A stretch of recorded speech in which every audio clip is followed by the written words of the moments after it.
Now that's for me on a good day.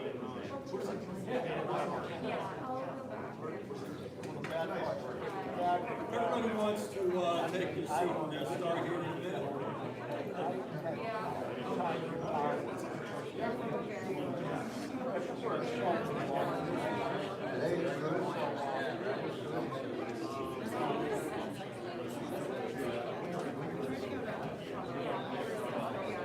Gregory.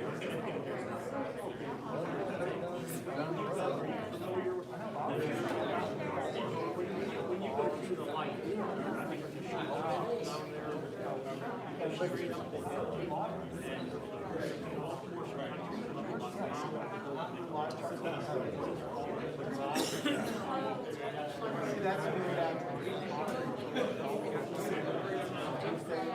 I lost my car. I'm trying to. I'm not listening.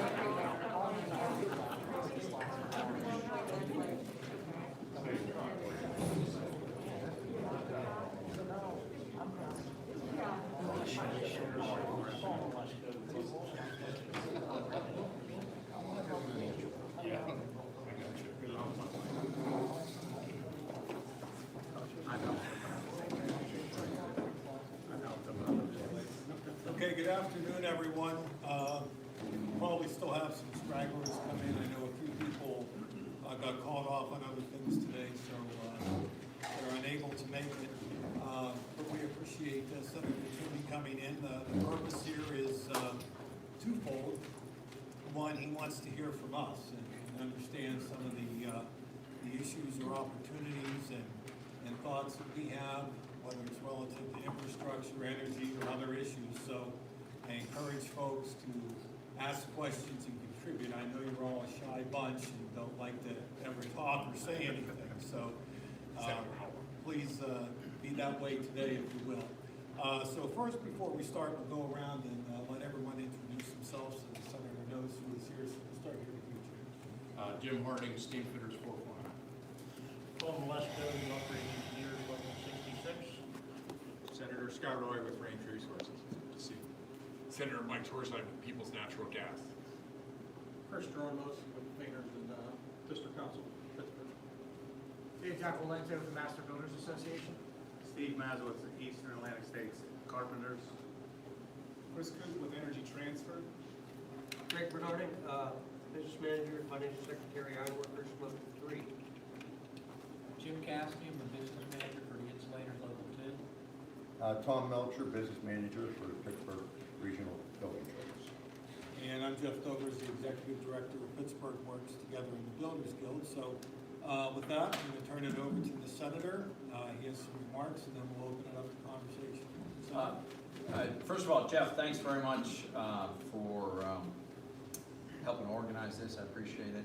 Thanks everybody for taking the time to be here. I'm going to be relatively short because I mostly want to make this a discussion and hear from you guys. I want to talk a little bit about infrastructure and what may or may not be coming out relatively soon from Washington. But I have to say that the first thing on my list here, my radar, is the announcement that we got late last week about U.S. Steel canceling the upgrades at the Mon Valley Works. And I gotta just tell you, honestly, I'm perplexed. I don't quite understand. I have not had a chance to talk to the management of the company. I intend to do that, but I'm struggling to understand this because, you know, and that's why maybe you guys can help me to understand a little bit, but, you know, steel prices are at a record high.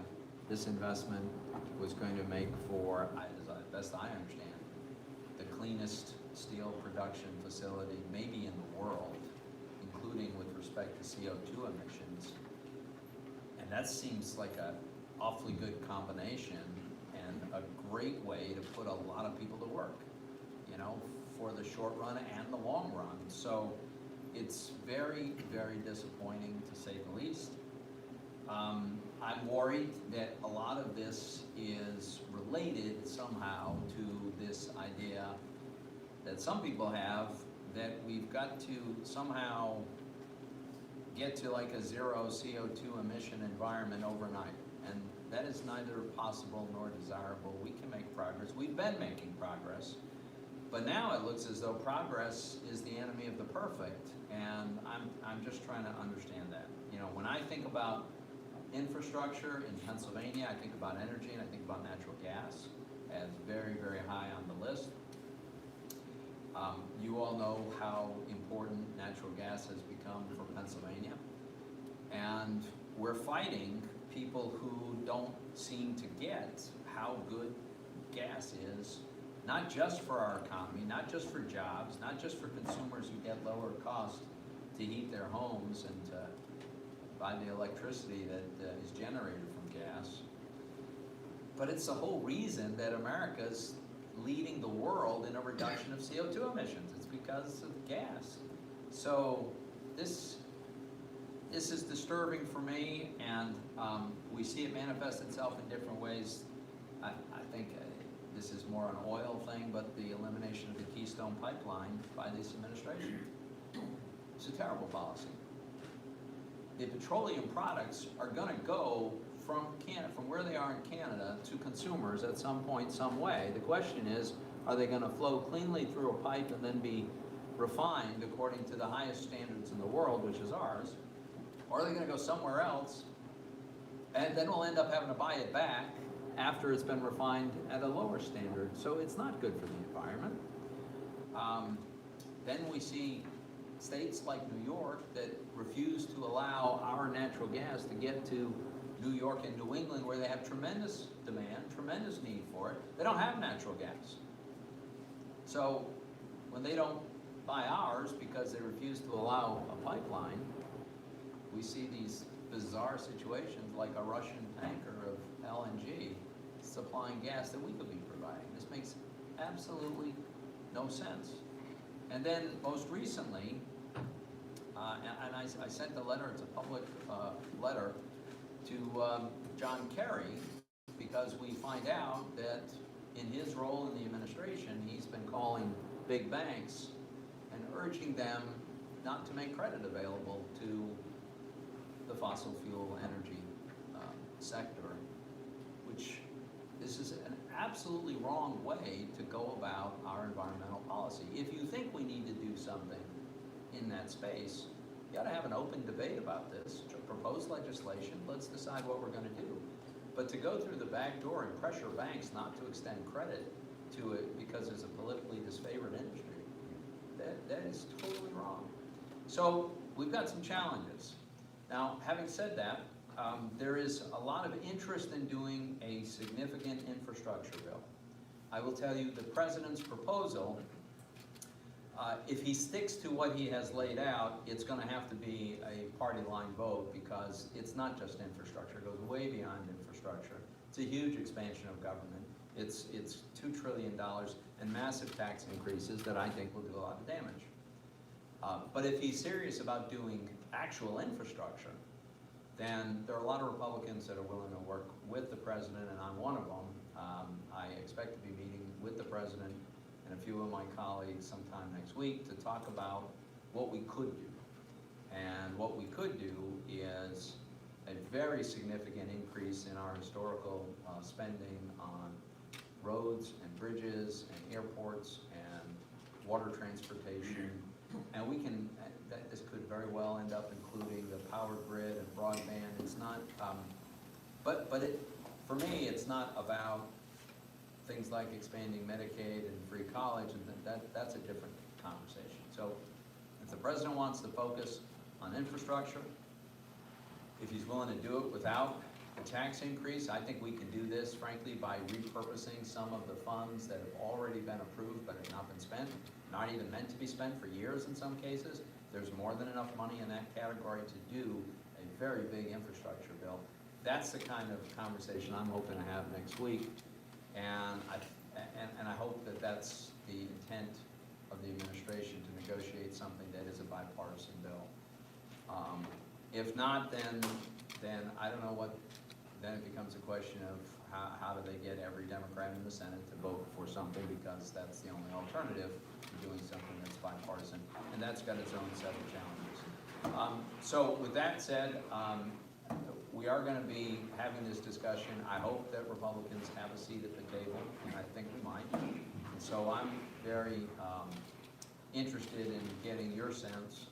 If anybody has any insights on the decision by U.S. Steel, I welcome that, and just general thoughts on what we ought to be focusing on for infrastructure, that would be welcome. Open it up to the floor. I'm sure somebody has a thought or a question. Well, Senator, very much appreciate you being here and sharing your observations on what is the possible in terms of the near future in D.C. I think having no particular insight into the U.S. Steel decision, it rings all too familiar to many of us.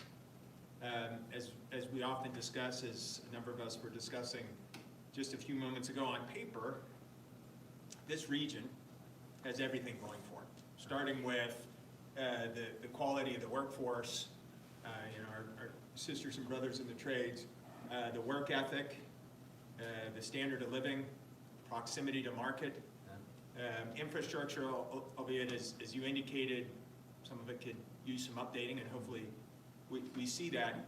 Got everything going for us, and so there should be nobody that comes close to competing with this region. And yet, we see companies look to Pennsylvania only to turn away because of the difficulties associated with regulatory process.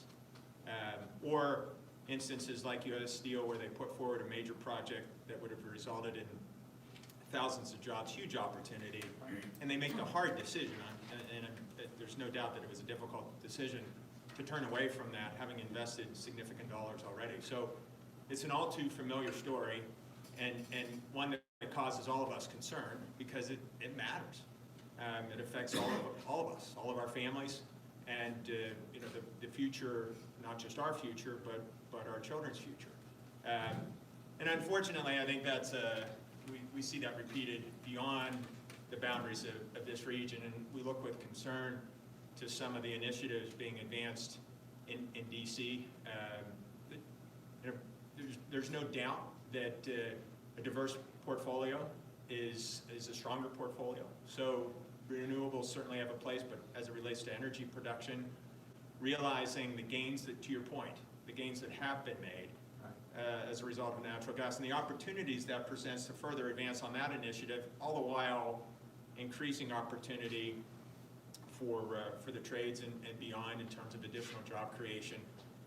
Our hope is that that is the sort of focus that results in meaningful and impactful legislation and policy coming out of not just this administration, but future administrations. But we are concerned that this could go the other way, and the results of that would be disastrous for all of us. So unfortunately, an all too familiar set of circumstances, but one we hope see ultimately a different result, and appreciate your leadership on all of those fronts. Thanks. Anyone else? A question. Senator Chris Coop with Energy Transfer. If you're familiar with Energy Transfer, we've been very engaged in Pennsylvania, particularly over the course of the last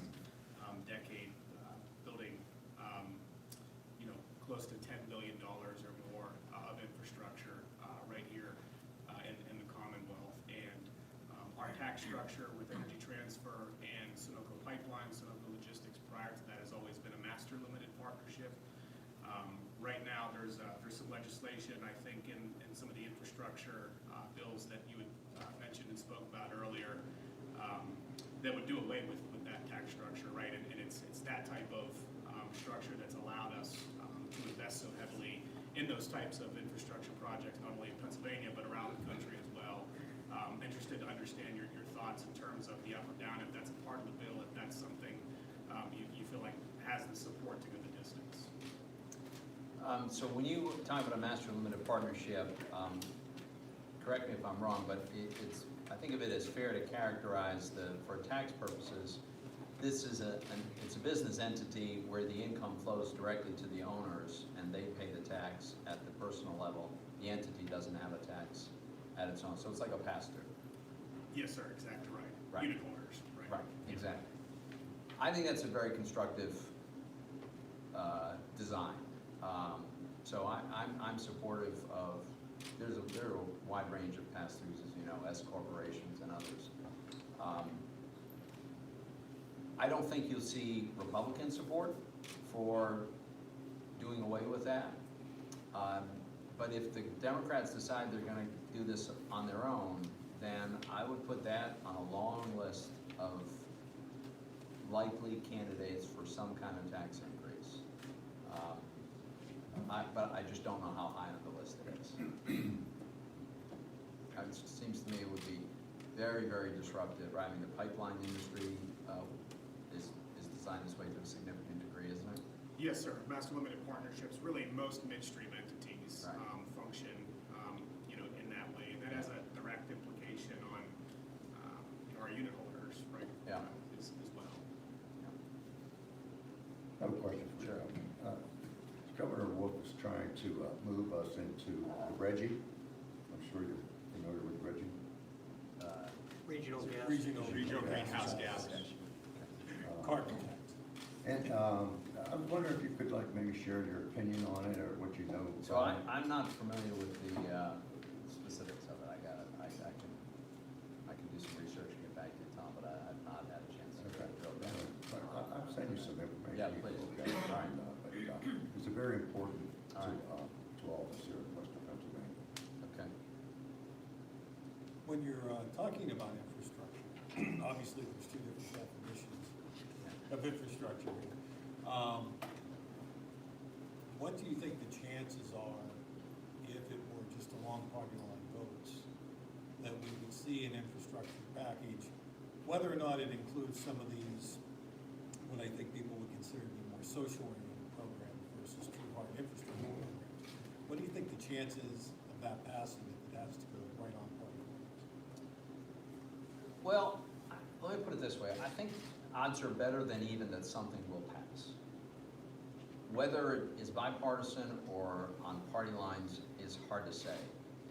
I don't know this, but I wouldn't be surprised if the Democratic leadership in Congress and maybe the administration are thinking about this on parallel tracks. Clearly they'd rather pass the president's plan. It's the president of their party. That's an enormous plan, and it goes way beyond anything we've historically known as infrastructure, and it includes huge tax increases. That's hard to pass. And in the Senate, keep in mind, for the Democrats to pass something like that, it requires every single Democrat to vote for it.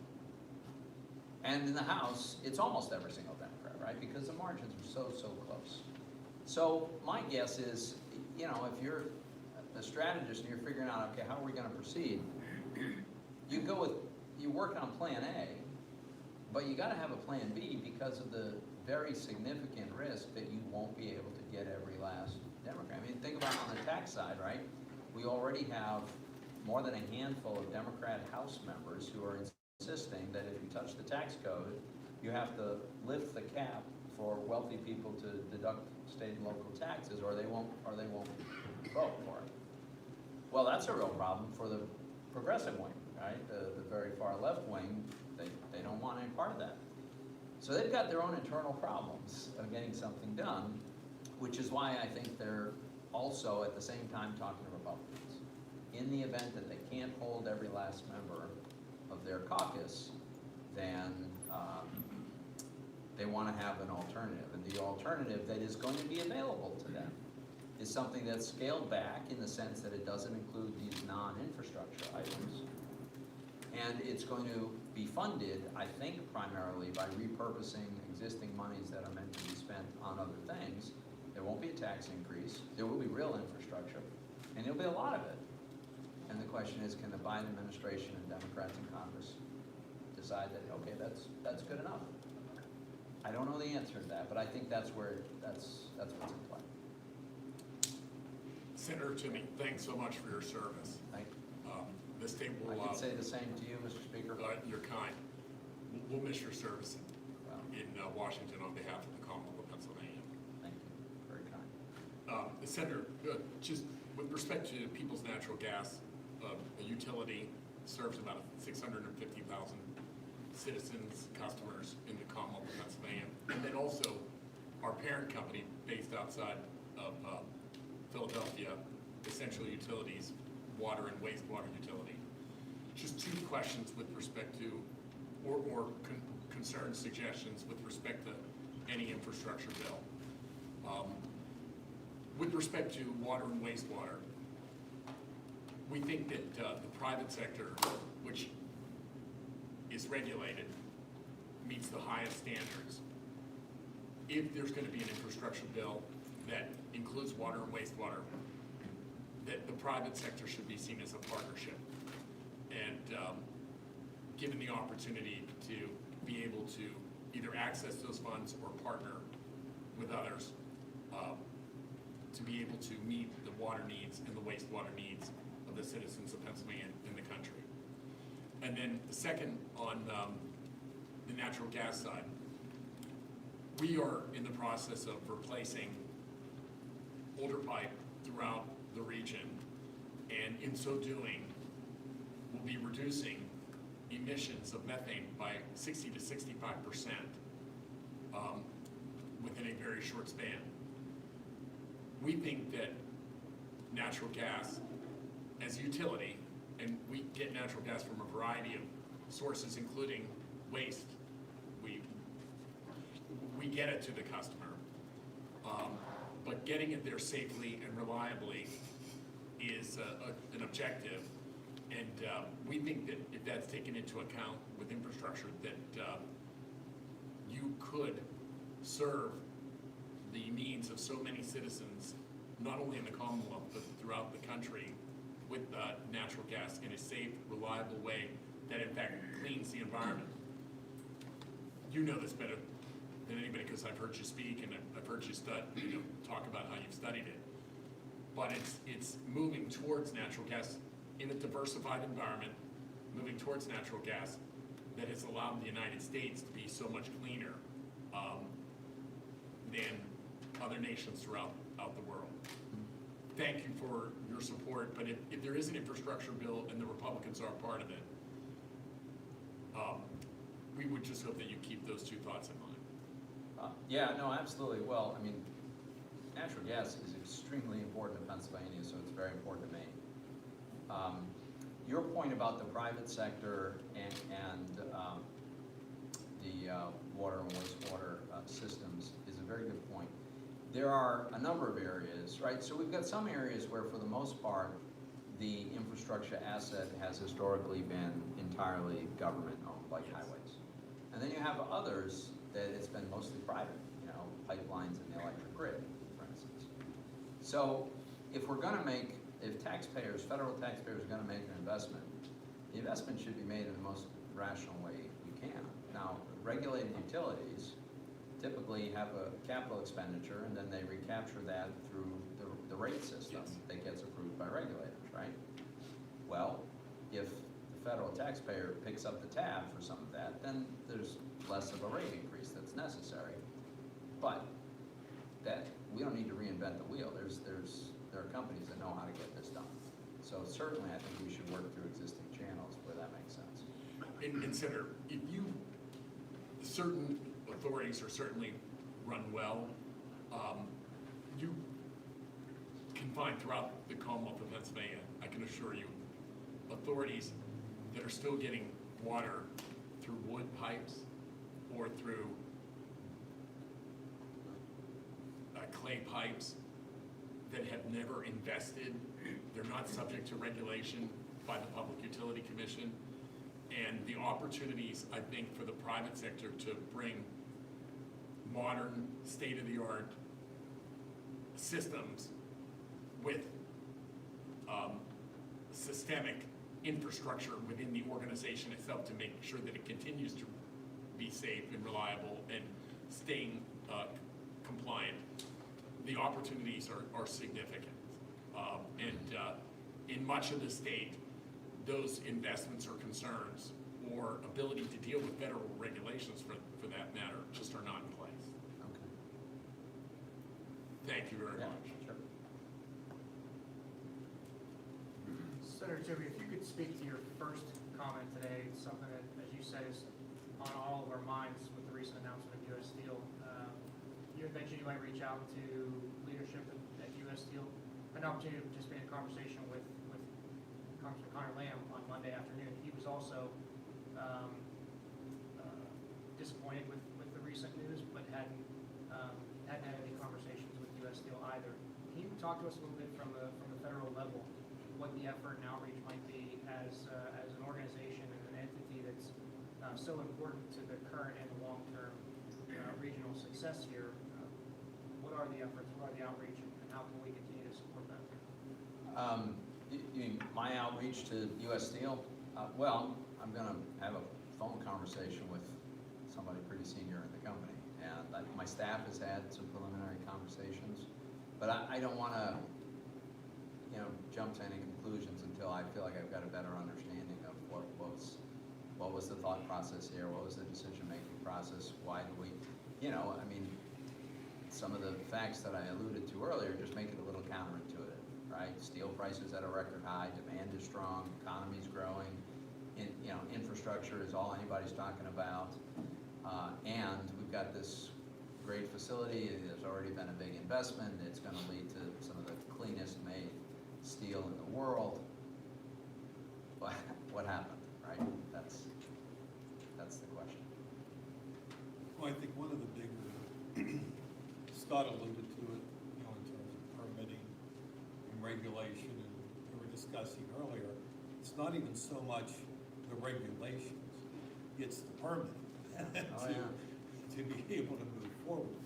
And, here in Allegheny County, the health department, through authority from the DEP and the state, is the regulatory agency for air quality. DEP is involved too, but the county health department really is the first and last word as to what takes place within Allegheny County.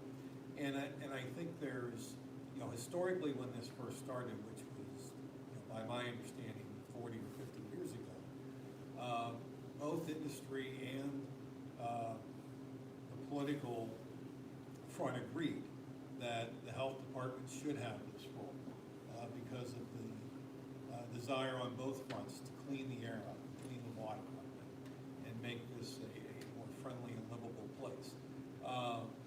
Obviously in time, a lot of that work has been done. Some people don't think it's been all that much has been done, but a lot has been done.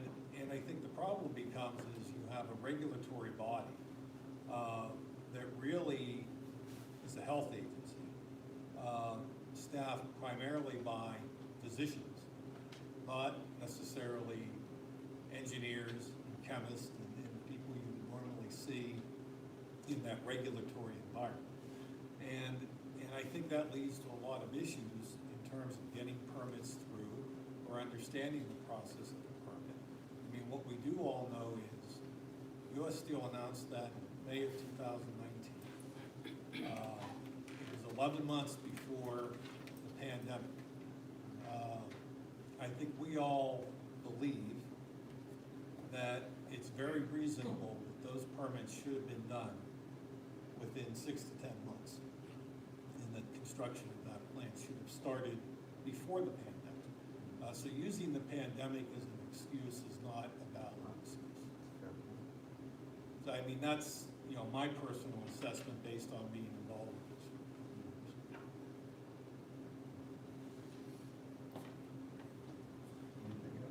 Well, yeah, Senator, going back to U.S. Steel, I'm sure that was it hurts everyone in this room. We represent labor, so we build the things. Right.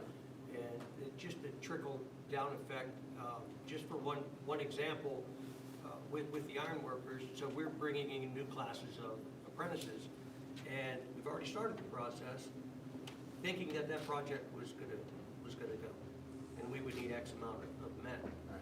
So now we gotta rethink everything. We don't wanna bring these guys in and put them in the organization and train them on our dollar, and then we don't have to work for them, which leads to the whole total infrastructure bill, whether it be bipartisan, which I would love to see as opposed to party lines. So hopefully we look to you for your leadership if you do talk to the president, or when you talk to the president next week, that maybe you could start that communication as far as the bipartisanship, and hopefully he'll listen, because I know as well as everyone in this room, we live in Pittsburgh, and the amount of bridges, dilapidated bridges and roadways that we have. The last thing we need to see is a bus or cars going across the Liberty Bridge, and next thing you know, they're in the river. Just looking at Mexico City, what happened yesterday. So is it gonna take something like that, a catastrophe, for everyone to wake up and realize that we need to fix these fallacies, basically? But, so where infrastructure comes and refurbishment or new things built, we have the labor force here to do it. Probably the best in the country, I would say. But, so we're waiting anxiously. Hopefully we can get some work here, keep our members working. They're looking for an answer. Our members are coming to us, asking us what happened to U.S. Steel, and quite frankly, we don't have an answer. And I don't think anyone's going to know if they weren't sitting at the table when that decision was made. You could blame it on the environmentalists, the far left. You could blame it, maybe U.S. Steel just wants to take it south, but there's less regulations and cheaper cost. Who knows? We don't know. I don't know, I'm hoping to know more than I know now, but I understand. Well, I think too, there's not a, we often try and have this conversation, whether it's in the media or with, political leaders and so forth, that, we're supportive of a clean environment as an organization. We agree. We have to practice environmental stewardship. There's no benefit to range resources or energy transfer or, peoples or any of our unions that we are not practicing environmental stewardship, to every step we can. But you sort of alluded to it. You said progress is the enemy of, progress is the enemy of perfection. And there's also a non-recognition that producing steel in this country goes way beyond an environmental impact. We want to minimize that as best we can. Making steel is not a clean process. It will never be a totally clean process. But we need to make steel for ourselves. Yeah, absolutely.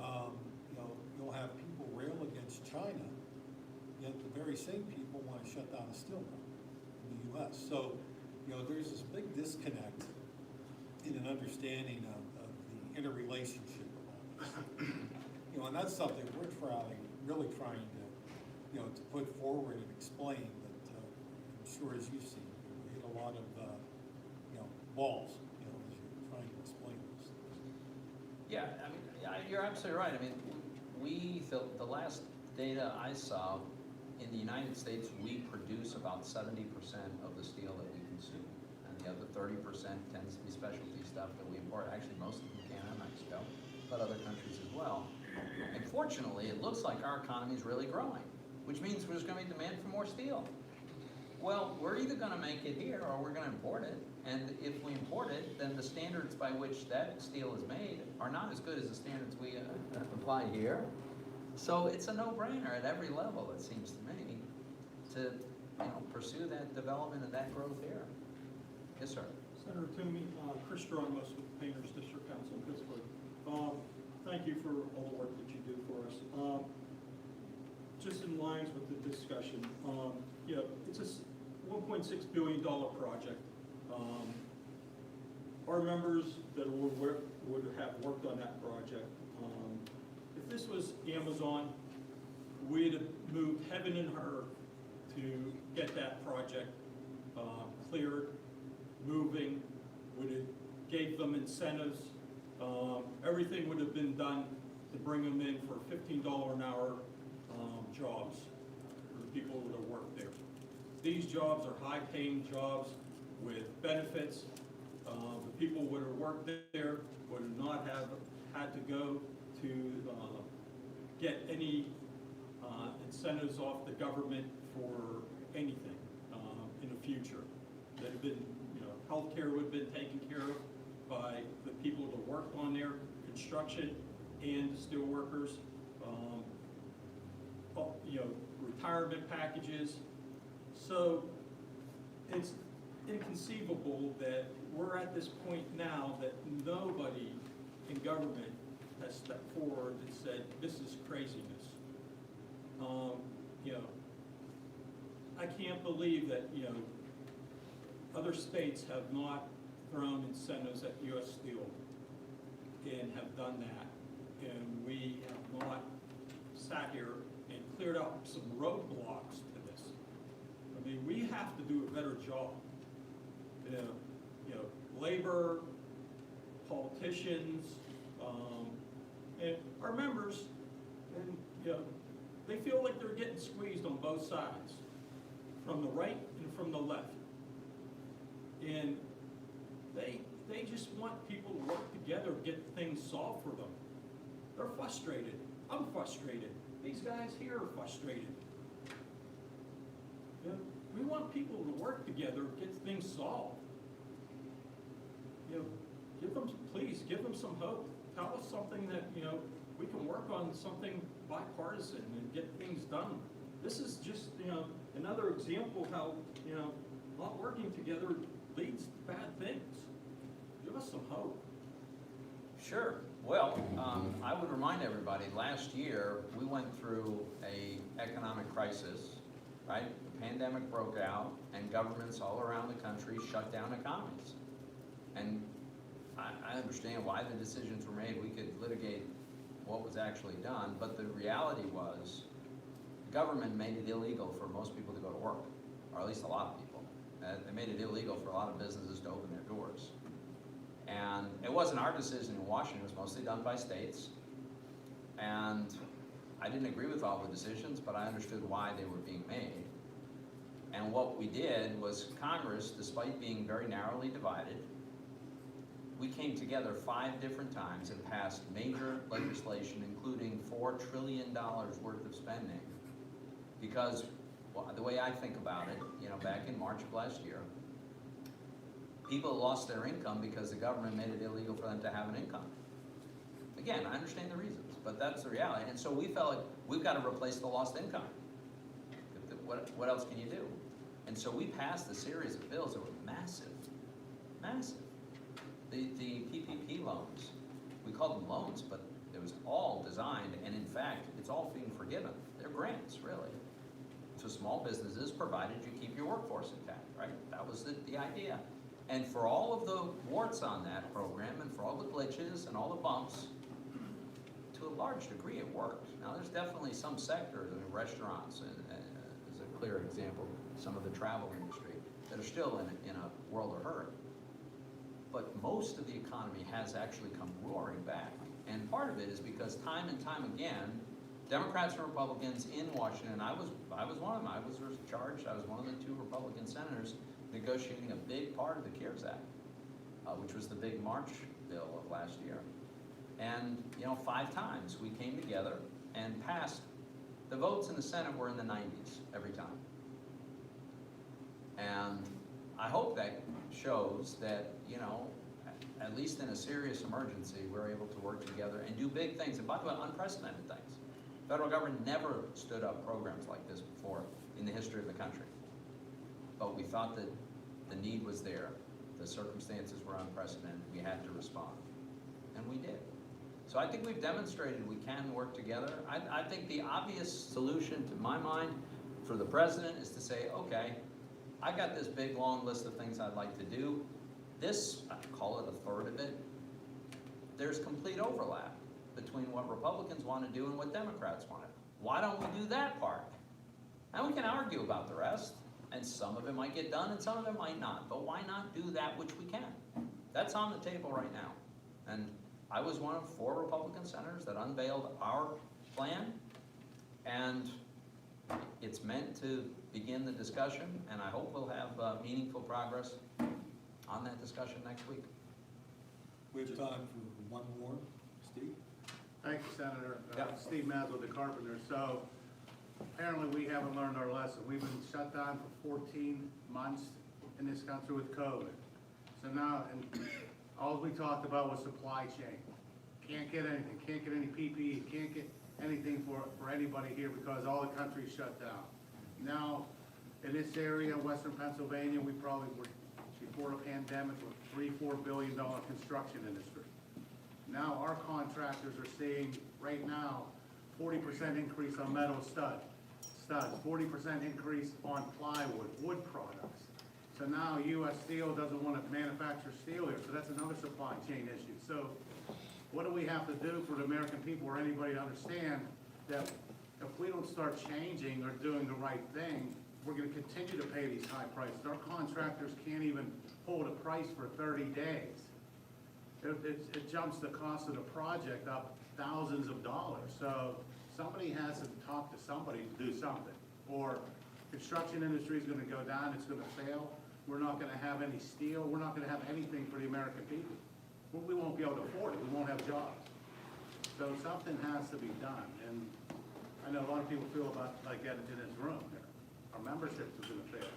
So I don't know what the answer is. I honestly don't. But I mean, there has to be a conversation started and something has to move forward. Thank you. I got one question on this one. If you get what you want in your Republican infrastructure bill and you negotiate with the Democrats, do you think you will be able to get enough of your Republican colleagues to vote for that? Because it's still going to be Biden's infrastructure bill, and you still have people that will refuse to work with this administration because they still don't think Biden's the president. I can tell you that. That was not meant to be, Yeah. I watch TV, I read newspapers. I understand. Let me just assure you that the vast majority of my colleagues understand that Joe Biden is elected president, and he is the president. And most of my colleagues believe that that means we've got an obligation to try to work with him. I can't predict how many Republicans would vote for something, without knowing exactly what's in it. But look at it this way. The threshold, the normal threshold for passing legislation in the Senate is 60. There are some categories of things you can do at 50, and there's a way they could design an infrastructure bill that would only take 50. That's what the scenario we were talking about.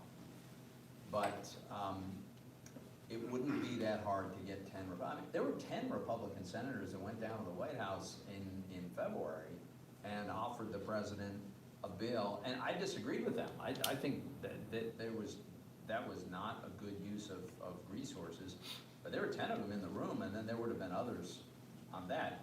And this idea, the infrastructure idea, has much broader support among Republicans than that idea. So I think the answer is if president's willing to work with us, there will be more than 10 Republicans that would work with him. Thank you. Tom's got one last. I promise, I won't be my boss. Yeah, wow. We'll be here for 5 hours. I'm with you, operating engineers, Yeah. Senator, and we're almost an 8,000 member level, cover basically western half of PA. Okay. I feel, naturally, we feel very unhappy with what happened with U.S. Steel, but I just wanted to kind of hammer home, and I know you know the importance. A federal infrastructure package is so important. I just came out of a Zoom meeting this morning, and as you well know, PennDOT's struggling for funding. I know that the governor has a transportation commission trying to figure out, a plan for the future, how we can fund our road and bridge projects. But in the short term, say the next year or two, I think a lot of people in this industry are hoping get a infrastructure package from the president, that's going to help in the short-term problem for the next year or two with PennDOT. Because I think Greg had mentioned, I still think have 3,000 structurally deficient bridges. The 3P project over the last, say, 5 years fixed about half of them. A lot of them were smaller, but, there's still a ton that need fixed. And, if we can get an infrastructure bill, get some money to the state for a short-term fix, that's going to help immensely. So I know you know that. Yeah, Just no, I wanted to appreciate kinda that. hammer Yeah. that home. I got it. Senator, thank you All very right, much. thank you all. Thank you, sir. Thanks very much. Scotty, I'm jumping in.